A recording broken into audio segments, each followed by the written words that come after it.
കരുത്തുറ്റ ബിംബങ്ങൾ തീർത്തപ്പോഴും ഭാഷയിൽ ലാളിത്യം കണ്ടെത്തിയ പക്വതിയായ കവി. ഉത്തരാധുനിക മലയാള കാവ്യശ്രേണിയിലെ വ്യത്യസ്ത ഭാഷയ്ക്കും ശൈലിക്കുമുടയവൻ. റൂമിയിൽ കവി വീരാൻകുട്ടിയുടെ ഹൃദയഭാഷണത്തിലേക്ക് സ്വാഗതം ചെയ്യുന്നു എല്ലാവരെയും.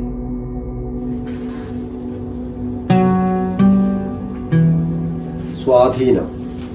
മരിച്ച ആളെ കൊണ്ടുപോകുന്ന ആരവം ഞങ്ങളെ പെട്ടെന്ന് മുതിർന്നവരാക്കി.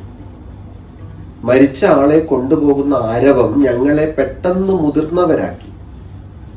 ഐസ്ക്രീം ഐസ്ക്രീം എന്നൊരു വിളി സൈക്കിൾ ബെല്ലുമായി എതിരെ വന്ന് ഞങ്ങളെ തീരെ കുഞ്ഞുങ്ങളാക്കുന്നത് വരെ. ഐസ്ക്രീം ഐസ്ക്രീം എന്നൊരു വിളി സൈക്കിൾ ബെല്ലുമായി എതിരെ വന്ന് ഞങ്ങളെ തീരെ കുഞ്ഞുങ്ങളാക്കുന്നത് വരെ. മനുഷ്യൻ എന്ന നിലയ്ക്ക് അതാ ഞാൻ ആദ്യം പറഞ്ഞു തുടങ്ങിയത്. നമ്മളുടെ പലതരത്തിലുള്ള കുറവുകളെ, അഭാവങ്ങളെ എന്ന് പറയാം, നമുക്ക് അഭാവങ്ങളെ ഭാഷയിലൂടെ നമ്മൾ പരിഹരിക്കാൻ. അത് ബോധപൂർവം അല്ല. അതാണ് വേറെ കാര്യം. ബോധപൂർവമായിട്ട് എനിക്കിങ്ങനെ ഇഷ്യൂ ഉണ്ടായതുകൊണ്ട് ഞാനിങ്ങനെ കവിത എഴുതുന്നതല്ല. അത് നമ്മുടെ ഉള്ളിലുള്ള ഈ പറയുന്ന സ്പിരിറ്റ് എന്നോ അല്ലെങ്കിൽ സെൽഫ് എന്ന് പറയുന്ന അത് സ്വയം ഇങ്ങനെ ബാലൻസ് ചെയ്യുന്നതായിരിക്കണം. അത് അതുകൊണ്ടാണ് ഭാഷ ഇല്ലായിരുന്നെങ്കിൽ എന്ത് സംഭവിക്കുകയായിരുന്നു, കവിത ഇല്ലായിരുന്നെങ്കിൽ എന്ത് സംഭവിക്കുകയായിരുന്നു. അതുപോലെ തന്നെയാണ്. ഒരു കവിത ചൊല്ലട്ടെ. ഞാൻ ഏറ്റവും ആദ്യം എഴുതിയ കവിതയാണ്. 22 അല്ല, ഞാൻ നേരത്തെ ചൊല്ലിയതൊക്കെ 25 കൊല്ലം, ഏതാണ്ട് 23-24 കൊല്ലം എഴുതിയ കവിതയാണ്. പിന്നെ ഏതാണ്ട് അത് തൊട്ട് ശേഷം വന്ന സമാഹാരത്തിൽ വന്ന ഒരു കവിതയാണ് ഉമ്മാരം. അതൊന്നും ചൊല്ലാൻ ഞാൻ.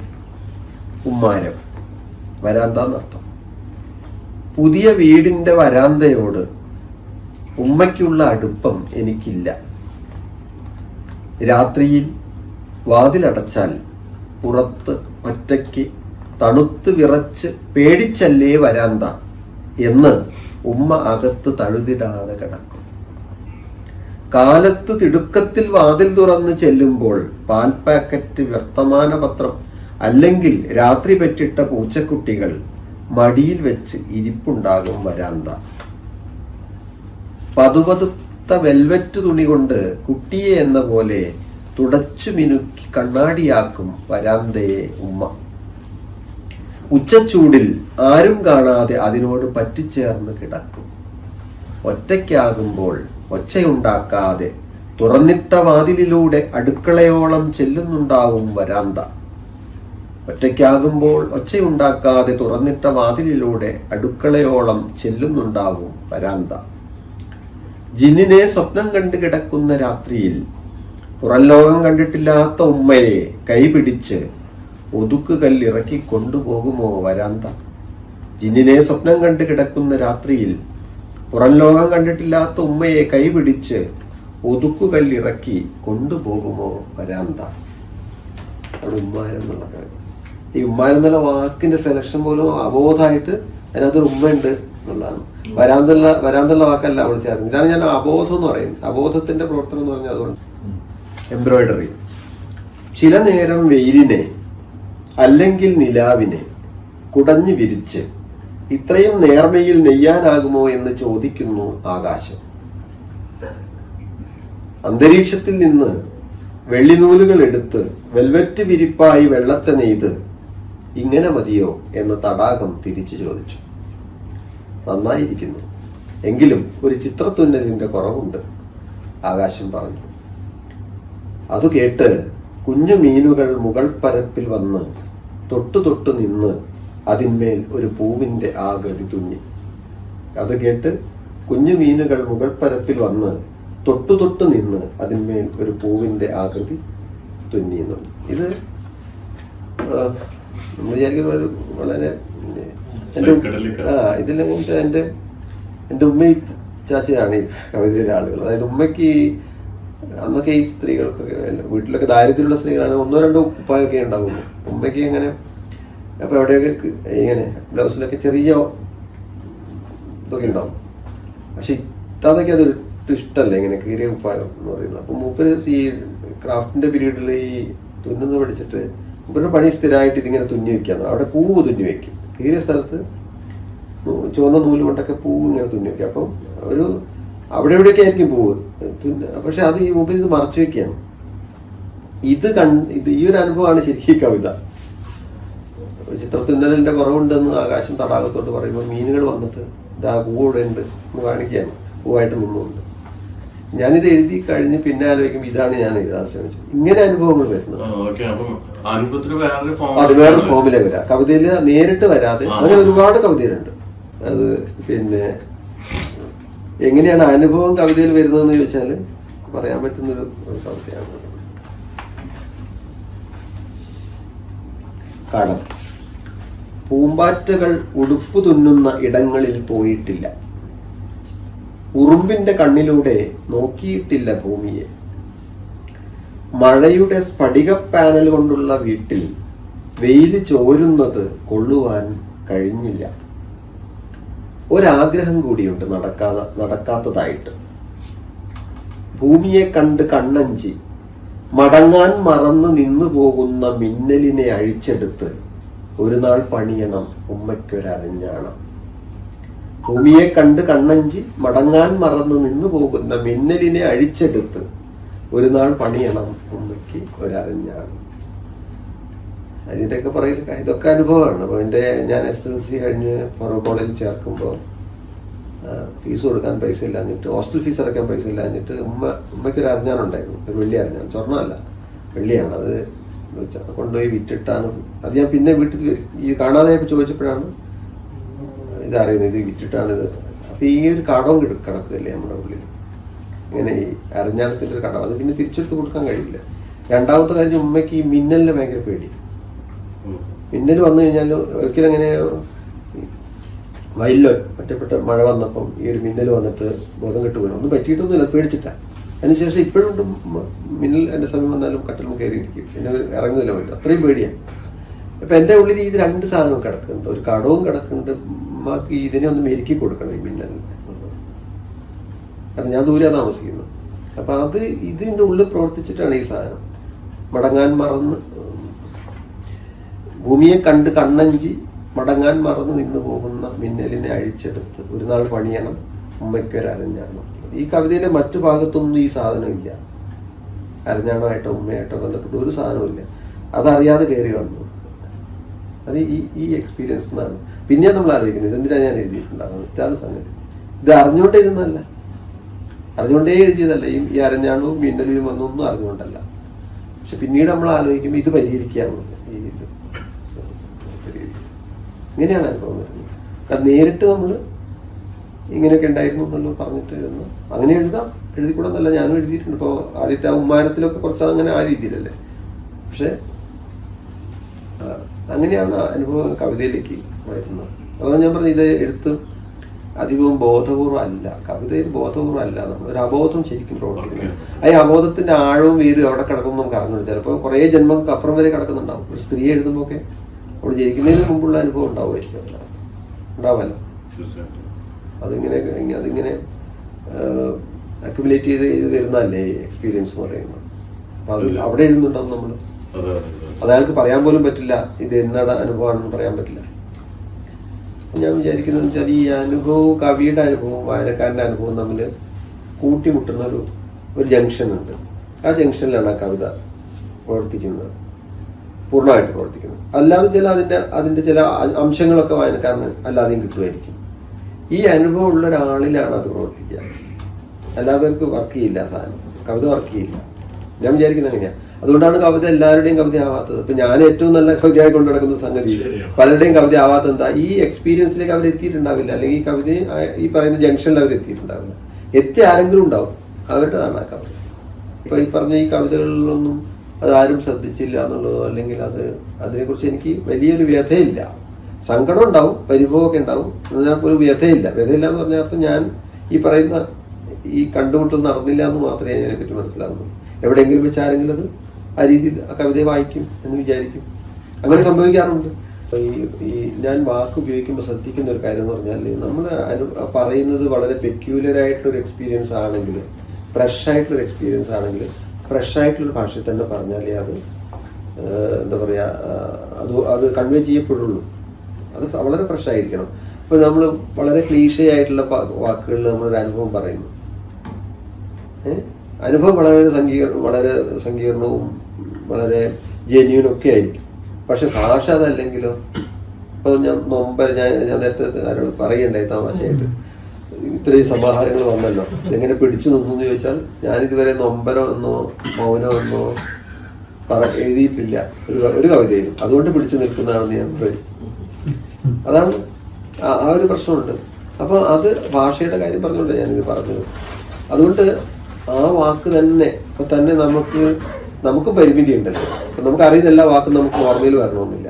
പക്ഷെ എന്നാലും നമ്മൾ കാത്തിരിക്കും, അല്ലെങ്കിൽ ശ്രമിക്കും, തിരുത്തും. ഞാൻ എൻ്റെ ഒരു രീതി എങ്ങനെയാണെന്ന് വെച്ചാൽ, ഞാനൊരു കവിതയുടെ ഒരു ഇതൊക്കെ വളരെ രഹസ്യമാണ്. കവിതയുടെ ഈ രചനാ രഹസ്യങ്ങളൊന്നും അങ്ങനെ പറഞ്ഞു കൊടുക്കാൻ പാടില്ല. അല്ല, സ്റ്റോപ്പ് ചെയ്യണം. അപ്പൊ അതെന്താന്ന് വെച്ചാല് എനിക്ക് ഒരു ഫ്ലാഷ് പോലെ വരും ചിലപ്പോ. നമുക്ക് എല്ലാവർക്കും ഉണ്ടാവുന്നതാണത്. ഒരു ഫ്ലാഷ് പോലെ ഒരു ഇമേജോ അല്ലെങ്കിൽ ഒരു സാധനമോ വരുമല്ലോ നമുക്ക്. ഞാനത് എവിടെയെങ്കിലും ഡയറിയിൽ അത് അങ്ങനെ തന്നെ വളരെ സ്പീഡിൽ, കാരണം ഇത് വരുന്ന ഒരു സ്പീഡ് ഉണ്ടാവും, ആ സ്പീഡിൽ തന്നെ എഴുതേണ്ടി വരും. അങ്ങനെ എഴുതിയാണ് വെച്ചു. എന്നിട്ട് ഞാനത് ഏറെക്കുറെ ഉപേക്ഷിച്ച പോലെ വിടും. പിന്നെ ഇതുപോലെ നമുക്കൊരു ഈ ഒരു മൂഡ് വരുന്ന സമയത്ത് അത് എടുത്തു വെച്ചാൽ അത് വർക്ക് ചെയ്യും. അങ്ങനെയൊക്കെയാണ് കവിത ആയിട്ട് വരുന്നത്. പഴയ ഡയറി എടുത്ത് നോക്കിയാൽ അറിയാം, എത്ര വിട്ടും തിരുത്തും വാക്ക് അതുമല്ല ഇത് മാറ്റി തിരിച്ച് അങ്ങനെ വർക്ക് ചെയ്തിട്ടാണ് ഈ കവിതകളൊക്കെ വരുന്നത്. അവിടെ വരുമ്പോൾ ഈ പറയുന്ന വെട്ടിക്കുറയ്ക്കലും ഉണ്ട്. ആ വാക്ക് വേണ്ട, അത് വേണ്ട, അത് വായനക്കാരൻ പറയേണ്ട, എടുക്കേണ്ടതല്ല, അത് നമ്മൾ പറയേണ്ട ആവശ്യമില്ലല്ലോ. ഇങ്ങനെയൊക്കെയുള്ള പലതരത്തിലുള്ള, അത് ശരിക്കും ബോധപൂർവമാണ് ഈ പറയുന്ന വാക്ക്. എഡിറ്റിംഗ് എന്ന് പറയുന്നത് ബോധപൂർവ്വം സംഭവിക്കുന്ന, എഴുത്ത് ഈ വരുന്നതൊക്കെ അബോധമാണെങ്കിൽ പോലും അതിനെ ഒരു കലാരൂപമാക്കി മാറ്റുമ്പോൾ ഉണ്ടാക്കുന്ന വർക്കൊക്കെ ബോധപൂർവമായിട്ടുള്ള ശ്രമം തന്നെയാണ് പലതും. പക്ഷെ ബോധപൂർവം എന്ന് പറയാൻ കൃത്രിമൊന്നും അർത്ഥമില്ല. ഇതില്ലേ സ്മാരകം എന്നുള്ളൊരു കവിതയുണ്ട്, അത് നേരത്തെ സൂചിപ്പിച്ച സ്മാരകം. അപ്പൂപ്പൻ താടിയുടെ പറക്കത്തെ വിനീതമായ ഒരു ശ്രമമായി കാണണം. ചിറകുകളില്ല, ദേശാന്തരം വിധിച്ചിട്ടില്ല, ആകാശവും സ്വന്തമല്ല, എന്നിട്ടും അത് പറക്കുന്നു. കുഞ്ഞിനെ എന്ന പോലെ വിത്തിനെ മടിയിൽ വെച്ച് അത് കാണും സ്വപ്നത്തിലെ മരത്തിന്റെ തണലിൽ. നാളെ ഒരാൾ വന്ന് ഇളവേൽക്കുമെന്ന കവിത അതിനറിയില്ല. അറിവില്ലായ്മയുടെ ഭാരക്കുറവിൽ അത് പറക്കുന്നു. അത് കാണും സ്വപ്നത്തിലെ മരത്തിന്റെ തണലിൽ. നാളെ ഒരാൾ വന്ന് ഇളവേൽക്കുമെന്ന കവിത അതിനറിയില്ല. അറിവില്ലായ്മയുടെ ഭാരക്കുറവിൽ അത് പറക്കുന്നു. അതിനെ പക്ഷി എന്ന് വിളിക്കാതിരിക്കാൻ നാം കാണിക്കുന്ന കരുണയിൽ അത് കുറച്ചുകൂടി ദൂരം പോയേക്കും. ധീരമെങ്കിലും എളിയ അതിന്റെ ശ്രമം വീണു പോകുന്നിടത്ത് സ്മാരകമായി ഉയർന്നു വന്നേക്കും. ആരുമറിയാതെ നാളെ ഒരു മരം. ഇതിൽ ഈ ഭാരം അധികം താങ്ങാൻ പറ്റില്ല ഈ കവിതയ്ക്ക്. കവിതയുടെ വാക്ക് എന്നൊക്കെ പറയുന്നത് വളരെ സെൻസിറ്റീവായിട്ടൊരു സാധനമായിട്ടാണ് ഞാൻ കവിതയെ കാണുന്നത്. വളരെ സെൻസിറ്റീവായിട്ടൊരു സാധനമാണ് കവിതയെ കുറച്ച് ദിവസം നമ്മൾ ഗൗനിച്ചില്ലെങ്കിൽ കവിത നമ്മളെ ഗൗനിക്കില്ല. ഈ കുറിപ്പെന്ന് പറയാം, ഇത്രയും സെൻസിറ്റീവായിട്ട് എനിക്ക് തോന്നുന്നില്ല കവിത. അപ്പൊ അതില് ജ്ഞാനത്തിന്റെ ഭാരം, അറിവിന്റെ ഭാരം, അല്ലെങ്കിൽ യുക്തിയുടെ ഭാരം, ഇതൊന്നും അതിന് താങ്ങാൻ പറ്റില്ല. നോൺസെൻസ് ഒക്കെയാണ് കവിതയ്ക്ക് കുറച്ചുകൂടി ഇഷ്ടം. നോൺസെൻസ് ആയിട്ടുള്ള കവിതയെ പറഞ്ഞാൽ അത് കൊണ്ടടങ്ങും. ഇങ്ങനെ അതായത് മനുഷ്യന്റെ ഉള്ളിലുണ്ട് ഈ നോൺസെൻസിന്റെയും സെൻസിന്റെയും അവസ്ഥകൾ, അല്ലേ? എല്ലാ സമയത്തും സെൻസിബിൾ അല്ലല്ലോ നമ്മൾ, അല്ലെങ്കിൽ അത്രയും സെൻസൈഡ് അല്ലല്ലോ പ്രവർത്തിക്കുന്നത്. അപ്പൊ അതൊക്കെ ഉൾക്കൊള്ളാൻ കവിതയ്ക്ക് സാധിക്കും. അതാണ് ജൈവികം എന്നുള്ള വാക്ക് ചേർന്ന് വരുന്ന അവിടെയാണ്. കടൽ എന്ന് പറയുന്നത് കടൽ തന്നെയാണ് പറയാറ്. എനിക്കതിൽ വേറെ വാക്കുകൾ ഒരിക്കലും ഞാൻ സാഗരം അത് ഒരു ഒറ്റ കവിതയിൽ ഉപയോഗിച്ചിട്ടില്ല. അല്ലെങ്കിൽ എന്ന് വെച്ചാല് ഞാൻ ഈ പറഞ്ഞ പോലെ തന്നെയാണ്, വാക്കിന്റെ അനുഭവം എവിടെയാണ് കിടക്കുന്നത്, അനുഭവം എവിടെയാണ് കിടക്കുന്നത്, ആ അനുഭവം കിടക്കുന്നൊരു വാക്കുണ്ട്. ആ വാക്കാണ് നമുക്ക് വേണ്ടത്. നമ്മളാരും സാഗരം കാണാൻ പോകില്ലല്ലോ, കടലാണല്ലേ പോകുന്നത്. പിന്നെ എങ്ങനെയാണ് സാഗരമാകുന്നത്? അതൊരു അങ്ങനെയാണ് എൻ്റെ ഭാഷയെക്കുറിച്ചുള്ള ബോധ്യത. നമ്മൾ കാണാൻ പോയ കടലിനെ കുറിച്ചാണ് ഞാൻ പറയുന്നത്. അതല്ലാതെ നമ്മുടെ ജീവിതമാകുന്ന സാഗരം എന്നൊക്കെ പറയുന്ന തരത്തിൽ പറയേണ്ടി വരുന്ന ഒരു അനുഭവമാണെന്ന് വിചാരിക്കുക. അവിടെ നമുക്ക് സാഗരം തന്നെ പറയേണ്ടി വരും. ഞാൻ പറഞ്ഞ അതാണ്. ഞാൻ കടൽ കാണാൻ പോയി എന്ന് പറഞ്ഞ് കടൽ കാണാൻ പോയി എന്ന് പറയുകയും അതല്ലാതെ വേറൊരു അർത്ഥത്തോടു കൂടിയാണ് നമ്മൾ, അല്ലെങ്കിൽ വേറൊരു അതീന്ദ്രിയമായ ഒരു അനുഭവമോ അല്ലെങ്കിൽ ആത്മീയമായ അനുഭവമോ മിസ്റ്റിക്കായ അനുഭവമോ ഒക്കെ പറയേണ്ടടുത്ത് ചിലപ്പോൾ ഈ വാക്ക് മതിയാവില്ല. അവിടെ അതിന് ചേർന്ന വാക്ക് വേണം. അതാണ് ഞാൻ പറഞ്ഞത്. അനുഭവം സാഗരത്തിന് ചേർന്ന വാക്ക്. ഇത്ര കാലം ഭാരമേ താങ്ങാൻ പറ്റുമെന്ന് ഞാൻ പറഞ്ഞു. സാഗരം ചേർക്കേണ്ട അധികം പറഞ്ഞിട്ടില്ല. സ്വാതന്ത്ര്യം എന്നുള്ള കവിതയുണ്ട്. കൊഴിഞ്ഞു പോകുന്നതിൽ വിലപിക്കുന്നത് എന്തിന്, കൊഴിഞ്ഞു പോകുന്നതിൽ വിലപിക്കുന്നത് എന്തിന്, അടരുന്നതിനും വീഴുന്നതിനുമിടയിലുള്ള ഞൊടി നേരം കൊണ്ട് ഒരു പറവയുടെ ജീവിതം അത് ജീവിക്കുന്നുണ്ടല്ലോ. കൊഴിഞ്ഞു പോകുന്നതിൽ വിലപിക്കുന്നത് എന്തിന്, അടരുന്നതിനും വീഴുന്നതിനുമിടയിലുള്ള ഞൊടി നേരം കൊണ്ട് ഒരു പറവയുടെ ജീവിതം അത് ജീവിക്കുന്നുണ്ടല്ലോ. സ്വാതന്ത്ര്യം. ഈ തലവാചകം ഒരു പ്രശ്നമാണ്. അതിപ്പോൾ എഴുത്തിൻ്റെ ഒരു രഹസ്യം കൂടിയാണ്. അത് നമുക്ക് ചിലപ്പോൾ ഇത് പൂരിപ്പിക്കാൻ വേണ്ടി ആ വാക്ക് ഉപയോഗിക്കാം, ചിലപ്പോൾ അത് എക്സ്പ്ലിസിറ്റ് ആയി പോവുകയും ചെയ്യും. നമ്മൾ ഒളിപ്പിച്ച് വെക്കാൻ ഇപ്പോൾ ഈ തലവാചകത്തിലൂടെ അത് വല്ലാതെ പുറത്ത് പറഞ്ഞു പോകും. അങ്ങനെ ഒരു അങ്ങനെ വരും, അങ്ങനെയും വരും. നമുക്ക് ഇതിൽ കൊടുക്കാൻ കഴിയാത്തൊരു സാധനം വരും. ഓരോ രാത്രിയും ഒരു ഉറച്ച തീരുമാനമാണ്. നിലാവ് വന്ന് അതിൽ ചില അയവുകൾ വരുത്തുമെങ്കിലും. ഓരോ രാത്രിയും ഒരു ഉറച്ച തീരുമാനമാണ്. നിലാവ് വന്ന് അതിൽ ചില അയവുകൾ വരുത്തുമെങ്കിലും പകലിന് അത്രയ്ക്കില്ല നിശ്ചയദാർഢ്യം, അതിന് രഹസ്യങ്ങളും കുറവ്. രാവിലെ കൊള്ള ചെയ്യാൻ വരുന്ന ഒരാൾ പകലിനെ വെറുതെ വിടുന്നതിന്റെ രഹസ്യം ഇന്ന് പിടികിട്ടി. രാവിലെ കൊള്ള ചെയ്യാൻ വരുന്ന ഒരാൾ പകലിനെ വെറുതെ വിടുന്നതിന്റെ രഹസ്യം ഇന്ന് പിടികിട്ടി. ഇനി അവസാനിപ്പിക്കാം അല്ലേ? ഇഷ്ടപ്പെട്ട 2-3 കവിതകളോട് ചെയ്തിട്ട് അവസാനിപ്പിക്കാം. പൂത്തപ്പടി. താഴ്വരയിലെ പച്ചക്കിടയിൽ ഇലയുണങ്ങി നിൽക്കും മരമേ, പൂത്തതാണെന്ന് കരുതി ദൂരെ നിന്നൊരാൾ നിന്നെ മനസ്സിൽ പകർത്തി കൊണ്ടുപോയിട്ടുണ്ട്. താഴ്വരയിലെ പച്ചക്കിടയിൽ ഇലയുണങ്ങി നിൽക്കും മരമേ, പൂത്തതാണെന്ന് കരുതി ദൂരെ നിന്നൊരാൾ നിന്നെ മനസ്സിൽ പകർത്തി കൊണ്ടുപോയിട്ടുണ്ട്. മരിക്കും വരെ അയാളിൽ ഉണ്ടാകും പൂത്ത പടി തന്നെ. അയാളിൽ നിന്നു കേട്ട് മറ്റുള്ളവരും നിന്നെ കൂടുതൽ പൂക്കളോട് സങ്കല്പിക്കും. പൂക്കാലമായി നിന്നെ വരയ്ക്കും ഒരാൾ, കവിയും എഴുതിയേക്കാം. താഴ്വരയിലെ പച്ചക്കിടയിൽ ഇലയുണങ്ങി നിൽക്കും മരമേ, ഒരു നാളും ഉണങ്ങുകയില്ലല്ലോ ഇനി. താഴ്വരയിലെ പച്ചക്കിടയിൽ ഇലയുണങ്ങി നിൽക്കും മരമേ, ഒരു നാളും ഉണങ്ങുകയില്ലല്ലോ ഇനി നീ. പൂത്തപടി.